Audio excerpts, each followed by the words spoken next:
Mr. President, Senator from New Jersey. I take no pleasure in coming to the floor today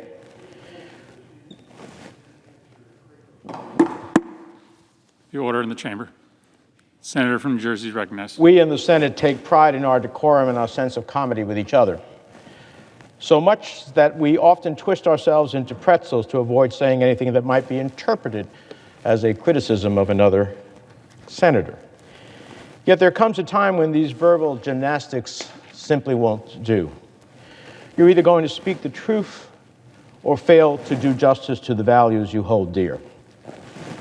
What one of our colleagues said last week about the events of January 6th was felt by many to be racist and hurtful, a stain on the office he is so fortunate to hold.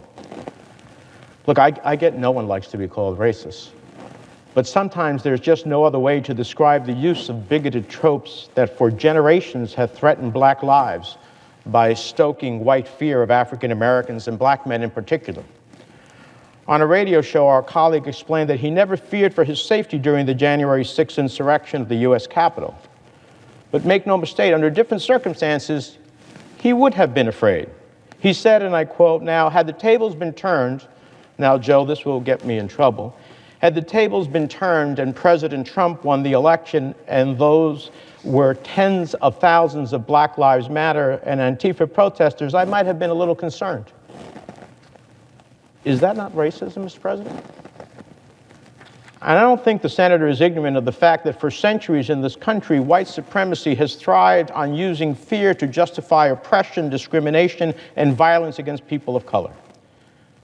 I do, however, think my colleague may be ignorant of the pain caused by his comments and unaware of how they compound the trauma that so many still feel in the wake of the events of January 6th. And because I do not think I can do justice to that pain, I want to share with you an email I received this weekend. It's from one of the most devoted public servants I have ever had the pleasure of working with, an African-American member of my staff. His name is Keith Rofer. He has devoted nearly 3.5 decades to serving the people of New Jersey in Congress and his community as a faithful churchgoer and Boy Scout leader. It reads, "Senator, I would not normally send you an email like this, but I am at a loss of how to express the outrage and hurt I am feeling by the comments made by Senator Johnson that he would have been more afraid on January 6th if the insurrectionists would have been from Black Lives Matter. I am blessed to be a member on your staff and have had the opportunity to serve as a staff member in the New Jersey delegation for 34 years, but this is the most painful thing I have ever heard being said by a U.S. Senator. I could not imagine that the horrible and painful events from January 6th could be replicated in a statement from a sitting member of the Senate. These comments is worse than the image of the insurrectionists walking through the Capitol building with a Confederate flag. He is perpetrating the racist trope that the country should fear black people. I have experienced what it's like to have a taxi cab pass you by in order to pick up white passengers who are further down the block of where you're standing. Nothing can describe the feeling when you have entered a store and having store clerks watch your every step while shopping. Sandy, that's his wife, and I have had conversations with our sons when they were young about how to enter a store, not look suspicious, keep your hands out of your pockets until you make your purchase, or how to respond and talk to police officers in any interaction. I've had the difficult conversation of explaining to a young black scouter in our scout troop why a white campground store clerk accused him of not paying for an item because he was black. This type of hate speech is not new. The hardest part of what he said is that in 2021, a United States Senator would so freely express this type of hate out loud. I'm so grateful for our officers who endured so many injuries on January 6th, and I pray that they will recover physically and mentally. They are going through so much right now. I feel guilty that my email to you might sound shallow because of the pain that they are trying to overcome. I understand the Senate works best when both sides can find common ground, but how do you really reach common ground when such views can be held? Again, I'm sorry for reaching out late on Saturday evening, but I needed to share this with you. Keith. Mr. President, to read these pained words both broke my heart and boiled my blood. Thousands of people of color serve in the United States Capitol workforce. They are legislative staffers like Keith, and Capitol police officers and maintenance workers, cafeteria staff, and so much more. I should not have to stand here and remind anyone that many of them feared for their lives on January 6th. But not Senator Johnson. He felt no fear. He wasn't afraid because, and I quote, "I knew those are people that love this country, that truly respect law enforcement, would never do anything to break the law, so I wasn't concerned." Mr. President, people who love this country do not desecrate our most sacred democratic institutions and display symbols of racial hatred like the Confederate flag in the halls of Congress.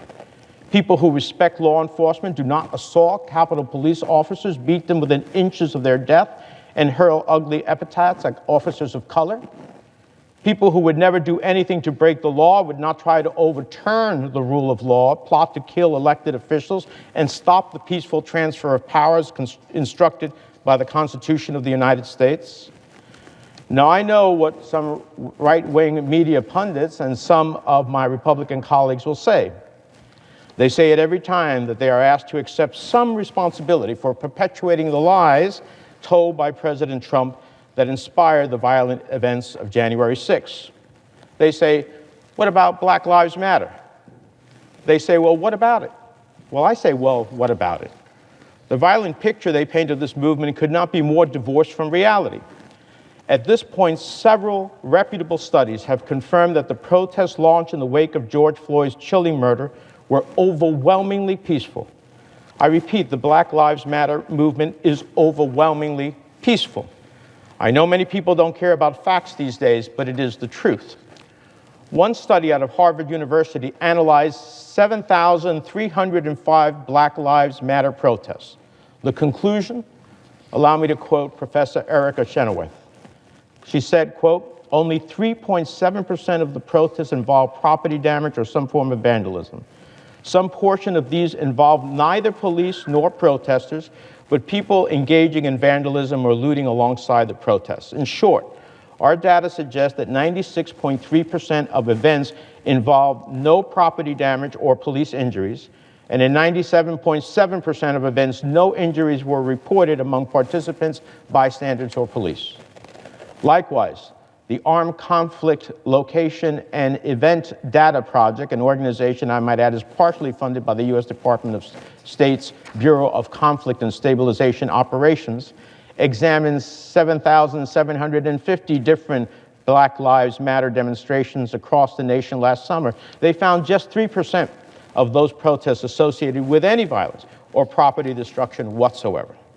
They also concluded that police departments, quote, disproportionately use force while intervening in demonstrations associated with the Black Lives Matter movement relative to other types of demonstrations. Indeed, on January 6th, as we waited for hours for backup from the National Guard and other law enforcement agencies to come to the aid of Congress, I know that I'm not the only one who could not help but think of the violent government-sanctioned crackdowns that met Black Lives Matter's protests last summer. The bottom line is that these lies casting Black Lives Matter as violent have already done real damage.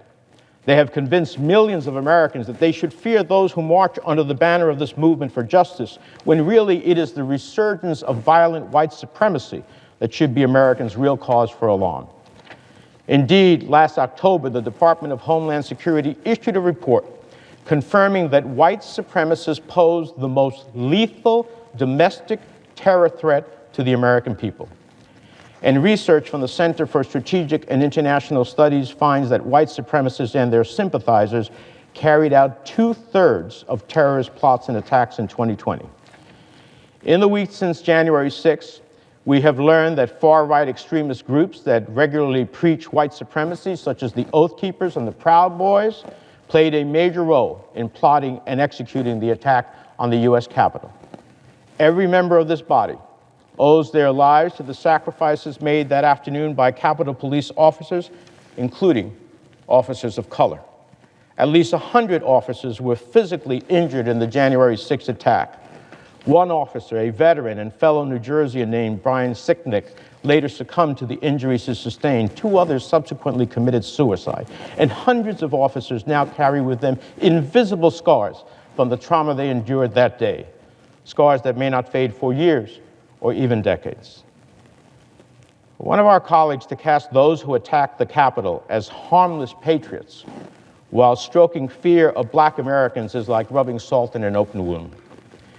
Everybody in this body should know that when you perpetuate such racist tropes, you contribute to a culture that gives people permission to treat Black Americans as suspicious and their lives as expendable. We in the United States Senate are supposed to hold ourselves to a higher standard.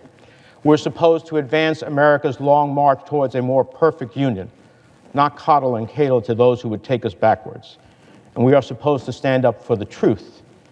And that's what brought me to the floor today.